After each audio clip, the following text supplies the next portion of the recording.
오늘은 이 말씀을 가지고 종려주의를 맞이해서 종려나무, 십자가, 예수의 사랑이라는 제목으로 말씀을 함께 나누려고 합니다. 종려주일입니다. 오늘 종려주일은 여러분 다 아시는 것처럼 고난 주간을 시작하는, 우리가 지금 사순절을 지내고 있잖아요. 근데 이 사순절 기간 동안에 이제 마지막 주간입니다. 그런데 그 마지막 주간을 시작하는 주일이 종려주일인데요. 부활절 전주일, 그렇죠? 예수님이 이 땅에 구세주와 왕으로 예루살렘에 입성하신 날을 기억하고 기념하고 축하하는 날입니다. 예수님이 오늘 읽은 것처럼 어린 나귀 새끼를 타고 예루살렘으로 입성하실 때 수많은 군중들이 모여서 종려나무 가지를 들고 그리고 겉옷을 길에 깔고 예수님을 왕으로 맞이하고 환영했던 그 사건을 기념하는 거죠. 그리고 그들이 뭐라고 외칩니까? 다윗의 후손으로 오시는 이여 호산나, 주의 이름으로 오시는 이 곧 이스라엘 왕이시여 가장 높은 곳에서 호산나라고 외쳤습니다. 이 종려나무는 당시에 승리의 상징으로 여겨졌기 때문에 종려주일은 예수님의 어떻게 보면 승리의 왕으로 예루살렘에 입성하신 거다, 그렇게 우리가 해석할 수 있죠. 그러나 동시에 그 주간에 예수님은 십자가에 못 박혀 죽으시기 때문에 고난 주간이 시작되는 주일이기도 합니다. 오늘 이 종려주일을 함께 축하하고 또 고난 주간을 시작하는 이 주일을 맞아서 저는 이 두 가지 나무의 의미를 통해서 예수님의 예루살렘 입성이 의미하는 두 가지 영적인 의미를 함께 살펴보려고 합니다. 스크린 그 앞에 거를 주셔야 돼요. 제가 요즘 읽고 있는 책이 있는데 Between Two Trees라고 하는 책입니다. 쉐인 우드라고 하는 신학교 교수님이 쓰신 책인데요. 한글로는 아직 번역이 안 된 것 같아요. 근데 두 나무 사이에라고 번역할 수 있겠죠. 근데 이제 소제목이 보니까 죽음에서 생명으로의 우리의 변화, 이런 소제목이 갈려 있습니다. 그런데 제가 이 책을 읽으면서 오늘 설교를 준비하는데 인사이트를 많이 받았습니다. 이 책은 이 주제가 뭐냐면 계시록을 원래는 계시록을 위한 책을 쓰려고 책을 쓰다가 하나님께서 영감을 주신 거예요. 그래서 그 계시록을 통해서 하나님께서 성경 전체를 보게 하시는 그런 은혜를 주셔서 이 책을 기록했다, 그런 거예요. 근데 그 계시록이 어떤 구절이냐면 우리 계시록 22장 1절로 2절의 말씀이에요. 계시록 22장 1절로 2절 한번 보겠습니다. 또 그가 수정같이 맑은 생명수의 강을 내게 보이니 하나님과 및 어린 양의 보좌로부터 나와서 길 가운데로 흐르더라. 강 좌우에 생명나무가 있어 12가지 열매를 맺되 달마다 그 열매를 맺고 그 나무 잎사귀들은 만국을 치료하기 위하여 있더라. 이런 말씀이에요. 그런데 여기에 보면 그 생명수의 강이 나오죠. 생명수의 강이 나오고요. 그 다음에 2절에 보면 그 강 좌우로 생명나무가 있다라는 얘기입니다. 이 생명나무라고 하는 그 나무를 하나님께서 이 분에게 이렇게 탁 영감을 주셨던 것 같아요. 그런데 그 얘기는 뭐냐면 생명나무가 이 계시록에만 있는 게 아니라 어디에 있죠? 창세기에 있죠. 네, 우리 스크린에는 없는데 우리 창세기 2장을 한번 보겠습니다. 창세기 2장 8절로 9절.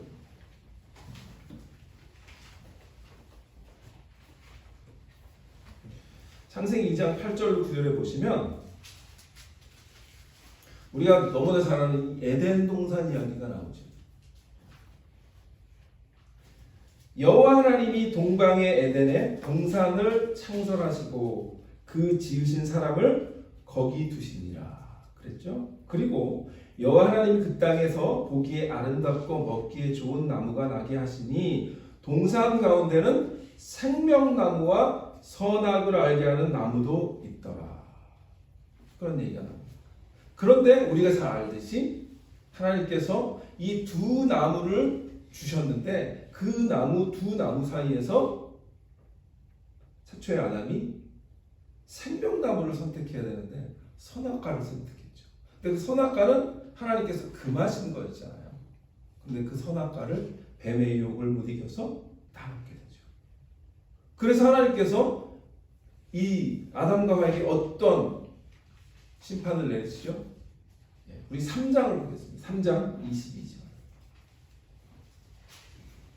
3장 22절 보시면 거기에 또 생명나무 얘기가 나오는데 여호와 하나님이 이르시되 보라 이 사람이 선악을 아는 일에 우리 중 하나같이 되었으니 그가 그의 손을 들어 생명나무 열매도 따먹고 영생할까 하노라 하시고 여호와 하나님이 에덴 동산에서 그를 내보내어 그의 근원이 된 땅을 갈게 하시니라. 이같이 하나님이 그 사람을 쫓아내시고 에덴 동산 동쪽에 그룹들과 두루 도는 불칼을 두어 생명나무의 길을 지키게 하십니다. 그래서 여기 또 생명나무가 떠나오죠.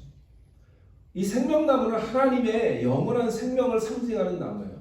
그런데 인간이 죄된 상태에서 이 생명나무를 먹으면 죄인 상태로 영원히 살 수밖에 없는 그런 존재가 되기 때문에 하나님께서 그들에게 길을 막으시는 거죠. 그리고 그 에덴 동산 이후에 인간은 생명을 잃어버린 자로 영원한 생명을 잃어버린 자로 사는 거예요. 생명나무에 접근할 수 없는 거죠. 만약에 에덴 동산에서 아담과 하와가 이 생명나무 아래에서만 살았다면 영원히 하나님과 교제하며 살 수 있었는데 영생을 잃어버린 거죠. 그래서 이 저자가 뭐라고 그랬냐면 결국 이 계시록을 읽다가 창세기까지 가는 거예요. 그리고 모든 인간은 결국은 이 두 생명나무 사이에서 살고 있구나. 창세기 에덴 동산에서의 그 생명나무 거기서 쫓겨났는데 그로 말미암아 뭐예요? 사망의 길로 가게 됐고 생명을 누리지 못하는 삶을 살고 있는데 그 일을 하나님께서 예수 그리스도를 통해서 구원해 주심으로 또 다른 생명나무를 온전히 회복시키시는 날이 올 거예요. 그게 우리가 계시록 20장에서 보는 거예요. 그런데 결국 우리의 인간의 존재는 인간의 삶은 어디 있는 거죠? 생명나무 아래서 사는 게 아니라 생명나무 사이에 지금 살고 있는 거예요. 이 세상에서. 그래서 between the two tree인 거예요. 근데 우리의 이 두 나무 사이에서 우리의 삶은 만만하지 않은 거죠. 힘든 거예요. 왜? 생명나무를 선택하지 않고 선악과를 선택했기 때문에. 그래서 이 사람이 얘기하는 게 뭐냐면 이 두 나무 사이에 진정한 생명나무를 하나님께서 허락해 주셨는데 그게 뭐다? 선악과를 선택하지 말고 이제는 십자가라는 나무를 선택해라. 그 얘기입니다. 그래서 제가 이 책을 읽는 중에 있지만 굉장히 은혜를 받았어요. 그래서 오늘 이 본문을 보니까 종려나무 가지. 종려나무라고 하는 나무가 있어요. 그런데 사실은 예수님이 예루살렘 입성하실 때 사람들은 종려나무 승리의 왕 이렇게 환영을 했지만 사실은 예수님의 목적은 그들에게 환영받기 위해서 오신 것이 아니라 십자가를 지기 위해서 오신 거죠. 그래서 이 십자가라고 하는 또 다른 나무를 향해서 가시는 예수님을 우리가 발견해야 되는 거예요. 그래서 우리는 오늘 이 두 가지의 나무를 통해서 오늘 우리 종려주일 우리에게 주시는 은혜를 함께 생각해 보려고 합니다. 그러니까 그거예요. 두 종류의 나무가 나오는 거예요. 오늘 본문에 보면 종려나무가 나오고 그리고 곧 십자가라고 하는 또 나무가 나올 거예요. 구약 성경에 보면 나무에 달린 자마다 뭐예요? 저주를 받은 자다. 그러니까 예수 그리스도의 십자가라고 하는 이 나무에 예수님께서 달리신 것은 하나님의 저주를 대신 우리 대신에 받음으로 우리가 구원받게 되었음을 보여주는 정확한 십자가라고 하는 의미인 것입니다. 그래서 오늘 종려주일이지만 동시에 뭐죠? 우리가 마냥 기뻐하고 호산나만 할 수 있는 그 주간이 아니라 고난 주간이 동시에 있는 거예요. 그렇죠? 제가 그래서 오늘 주보에는 그 위에 종려나무와 뭐예요? 가시면류관을 같이 한 그 사진을 조그마지만 올려놨어요. 이게 동시에 같은 의미인 거죠. 첫 번째는 종려나무를 우리가 함께 보려고 합니다. 오늘 본문으로 다시 돌아가 보면 13절에 종려나무 가지를 가지고 맞으러 나와 외치되 호산나 찬송하리로다. 주의 이름으로 오시는 이 곧 이스라엘 왕이시여 하더라. 이렇게 나오죠. 그런데 여러분 이 예수님이 입성하시는 이 장면이 네 가지 복음서에 다 나와요. 마태, 마가, 누가, 요한 다 나오거든요. 그런데 우리도 이게 성경을 꼼꼼히 안 읽으면 네 복음서에 다 종려나무 가지 흔드는 거로 생각할 수 있어요. 여러분 어떠셨어요? 근데 그렇지 않아요. 종려나무라고 탁 정확하게 밝힌 데는 요한복음밖에 없어요. 그런데 사람들이 다 그냥 복음서에 다 종려나무일 거야. 다른 데는요, 그냥 나무를 베서 가지를 벤 것을 흔들었다 그렇게 나와요. 자, 그래서 저는 그래서 오늘 본문을 요한복음을 제가 택했는데 네 복음도 다 있지만 그런데 예수님이 이 예루살렘 입성 이야기에서 종려나무를 가지고 흔들었다고 하는 것은 아까도 제가 서두에서 잠깐 말씀드렸지만 종려나무를 왜 가지고 흔들었냐는 거죠. 왜 종려나무였을까? 종려나무 가지는 이 종려나무 자체가 승리의 상징, 번영의 상징 이런 거예요. 그 당시. 자, 우리 시편 92편 12절을 한번 보겠습니다. 시편 92편에 보면 이런 말씀이 나오죠. 의인은 종려나무같이 번성하며 레바논의 백향목같이 성장하리로다. 그렇게 나옵니다. 그러니까 이 시편에서 의인과 종려나무를 이렇게 동일시하는 걸 우리가 보게 되죠. 그만큼 이 종려나무가 갖고 있는 의미가 그 당시에 의인, 하나님께 인정받은 자, 그리고 번영하는 자, 그 다음에 축복받은 자, 좀 더 나아가서는 승리하는 자, 이런 의미가 있는 거예요. 그래서 그 당시에 종려나무를 가지고 흔들었다라고 했을 때 이 사람들 마음속엔 뭐가 있었냐면 저분이 승리를 가져다 주신 분 같아 라고 하는 생각으로 그렇게 종려나무를 가지고 주님을 맞이한 거죠. 그러면 그렇게 주님을 그렇게 종려나무를 가지고 왜 그렇게 열심히 환영을 했을까요? 왜? 오늘 본문에 보면 12절로 다시 돌아가 보시면 그 이튿날에라고 하는 거 나오죠. 이튿날. 어떤 이튿날일까요? 그 이튿날은 뭐냐면 그 앞에 어떤 사건이 나오냐면 베다니에서 예수님께서 나사로를 살리신 사건 그 다음에 마르다와 마리아가 자기 오빠를 살려주신 거에 너무 감사해서 예수님을 위해서 잔치하는 사건이 나오거든요. 그 사건 이틀 후에라는 얘기예요. 자, 그런데 사실은 그 앞에 요한복음 11장으로 가보면 지금 말씀드린 것처럼 무슨 사건이 나오냐면 죽은 나사로를 살리시는 사건이 나와요. 자, 제가 이제 지난주에도 말씀을 드렸었지만 예수님이 이 뭐 갈릴리 지역이든 또 유다 지역이든 굉장한 슈퍼스타로 떠오르고 있는 거예요. 수많은 기적도 일으키시고 병자를 고치시고 뭐 물로 포도주도 만드시고 그런데 하이라이트는 뭐예요? 죽은 나사로를 살리신 사건이에요. 자, 그러면 그 당시에 일반 사람들이 생각에 와, 저기 나사렛에서 어떤 젊은 지도자, 젊은 랍비가 왔는데 그분의 가르침은 다른 사람과 달라. 그렇게 느꼈어요. 그런 소문이 막 나는 거예요. 그런데 거기 더해서 병자를 고치시고 어디 가나의 혼인잔치에서는 물로 포도주를 만드셨어요. 그런 소문이 막 들리는 거예요.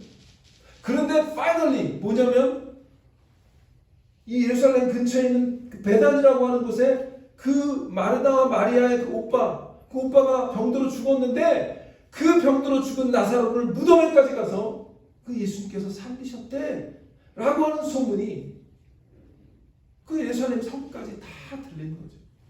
그리고 사실은 그 성에 있었던 사람이 들을 뿐만 아니라 지금 아까 우리 본문으로 다시 돌아보면 뭐라 그러죠? 큰 명절이라는 얘기가 나오죠. 12절에 그 이튿날에는 명절에 온 큰 무리. 어떤 명절이에요? 유월절. 그러니까 지금 우리가 뭘 생각하셔야 되냐면 이때 예수님께서 예루살렘으로 입성하실 때는 유월절이라고 하는 큰 명절을 절기를 지키기 위해서 예수님뿐만 아니라 예수님의 제자들뿐만 아니라 수많은 사람들이 이미 예루살렘을 향해서 오고 있었던 거예요. 그러니까 그 무리인 거예요. 그 무리 가운데 어떤 사람들은 예수님과 함께 같이 왔을 거고 어떤 사람들은 뭐 뒤늦게 올 수도 있고 그런데 중요한 건 뭐죠? 그들이 예수님의 그 기적도 목격했던 사람도 있을 거고 소문을 들은 사람도 있을 거고 수많은 사람들이 그들에게 이 예수님의 소식을 들었다. 그러니까 이 많은 사람들이 예수님께서 예루살렘에 들어오신다고 하는 소식을 듣고 저분이 메시아일 거예요. 저분이 우리가 기대하던 메시아일 거야라고 하는 그 소식, 그 마음들이 굉장히 컸다는 거죠. 그리고는 뭐예요? 종려나무를 가지고 흔들고 있는 거죠. 자, 그러면 예수님은 과연 이러한 오늘 우리가 찬양 불렀던 것처럼 호산나 호산나 호산나의 뜻이 뭐죠? 지금 구원하소서 이런 뜻이에요. 그러니까 이 이스라엘 사람들이 유대인들에게는 무슨 마음이 있는 거예요? 지금 로마의 압제하에서 세금도 맨날 뜯어가고 삶이 너무나 팍팍하고 이 힘든 삶 가운데 이 예수라고 하는 분이 능력도 일으키고 기적도 일으키고 심지어는 죽은 자도 살린다. 이랬을 때 이 사람들의 마음에는 뭐예요? 아, 저분이 우리가 그 기대하던 다윗과 같은 그 놀라운 영광스러운 이 나라를 다시 회복시킬 그분일 것 같아 라는 생각이죠. 그래서 그렇게 호산나 호산나 외치는 거고 다윗의 자손으로 오시니요 이스라엘 왕으로 오시느니요 호산나 우리를 지금 구원하소서 외쳤던 거죠. 그러면 예수님 입장에서 볼 때 과연 이러한 그들이 기대하던 왕으로 승리의 왕으로 환영받기 위해서 예수님께서 오셨을까요? 그게 아니죠. 예수님은 십자가에 못 박혀 죽으시기 위해 입성하신 거예요. 그런데 사람들은 오해하고 있는 거죠. 저분이 우리가 기대하던 그분일 거야. 그분일 거야. 물론 결국은 예수님은 만왕의 왕으로 승리의 왕으로 오신 게 맞죠. 그러나 그 당시에 사람들이 생각했던 세상적인 그 당시에 로마 제국과 같은 그런 시저와 가이사 같은 그런 왕으로 오신 게 아니라고 하는 사실을 사람들은 모르는 거죠. 그래서 우리는 그 다음 단계인 종려나무, 세상 사람들이 생각하는 그 종려나무, 승리의 왕, 그 상징만을 생각하는 그 나무, 종려나무가 아니라 진정한 의미의 십자가를 향해서 나아가야 된다는 거예요. 그래서 이제 십자가를 우리가 봐야 돼요. 십자가는 그러면 뭘 상징해요? 종려나무가 승리의 왕을 상징한다면 십자가는 겸손의 왕. 그래서 오늘 본문에 보니까 뭐라 그래요? 14절에 예수는 한 어린 나귀를 보고 타시니 이는 기록된 바 시온에 따라 두려워하지 말라 보라 너희 왕이 나귀 새끼를 타고 오신다 함과 같더라. 만약에 예수님께서 정말 그 사람들이 생각했던 것처럼 로마 제국에 대항해서 정치적으로 승리하는 다윗과 같은 그런 왕이었다면 말을 타고 와야 되는 거죠. 그런데 나귀를 타고 오셨단 말이에요. 근데 그 나귀 중에서도 나귀의 새끼를 타고 오셨다. 굉장히 그냥 나귀는 보통 사람들 이 왕과는 매치가 되지 않는 동물이에요. 왕은 지도자는 심지어 그 당시에 로마 병정들조차도 뭐예요? 말을 타고 다녔단 말이에요. 근데 심지어 이스라엘의 왕으로 오신다고 하는 이가 나귀, 그것도 나귀의 새끼를 탄다? 그건 어울리지 않는 조합이죠. 그런데 예수님께서 나귀를 타고 오셨다라고 하는 말은 뭐예요? 예수님이 오신 예루살렘에 입성하신 목적이 너희들이 생각하는 그 왕이 아니야. 나는 오래전부터 예언되어진 그 일을 이루기 위해서 입성한 거야 라고 어떻게 보면 상징적으로 그림으로 보여주고 계시는 거예요. 낙이라고 하는 것 자체를 가지고. 그래서 그건 뭐예요? 스가랴서에 있는 말씀을 그 예언을 성취하는 거죠. 스가랴서 9장 9절에 보면 이런 말씀이 나오죠. 시온에 따라 크게 기뻐할지어다. 예루살렘에 따라 즐거이 부를지어다. 보라, 내 왕이 내게 임하시나니 그는 공의로우시며 구원을 베푸시며 겸손하여서 나귀를 타시나니 나귀의 작은 것 곧 나귀 새끼니라. 예수님은 바로 이 예언을 성취하기 위해서 나귀 새끼를 타신 거죠. 그러면 이 나귀 새끼를 타셨다라고 하는 그 상징은 뭐죠? 낮아지심을 말씀하는 거죠. 세상의 왕이라고 하는 그 어떤 존재가 낮아짐, 겸손 이런 거는 매치가 안 되죠. 그런데 이 스가랴에는 분명히 나오죠. 그분이 뭐로 오셨다고요? 내 왕이 임하셨다라고 얘기해요. 왕은 왕이에요. 그런데 우리가 생각하는 그런 세상적인 의미의 왕이 아니라 겸손의 왕으로 오셨다라는 거죠. 그런데 어느 정도까지 겸손해요? 나를 낮추시고 십자가에 죽으시기까지 낮아지시는 분으로 오셨다라고 그 얘기를 지금 예수님께서 스스로 나귀를 타심으로 보여주고 계십니다.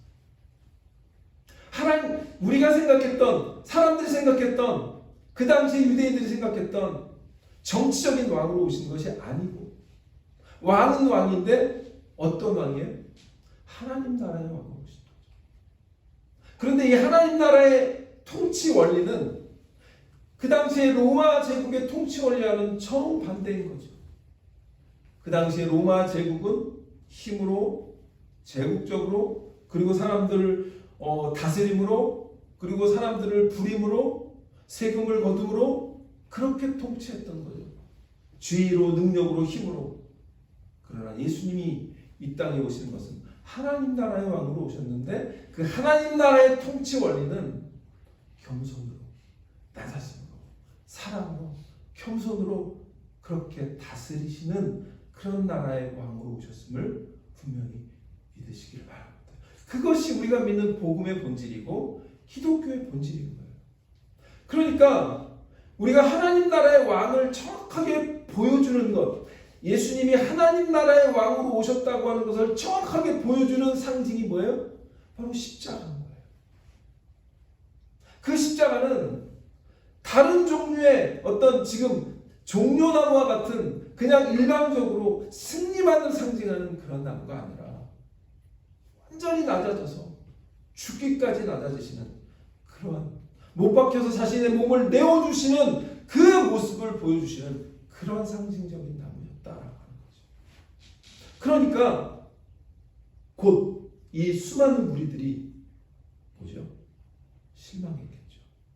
이분이 우리를 구원해 주실 거라고. 어떻게 구원?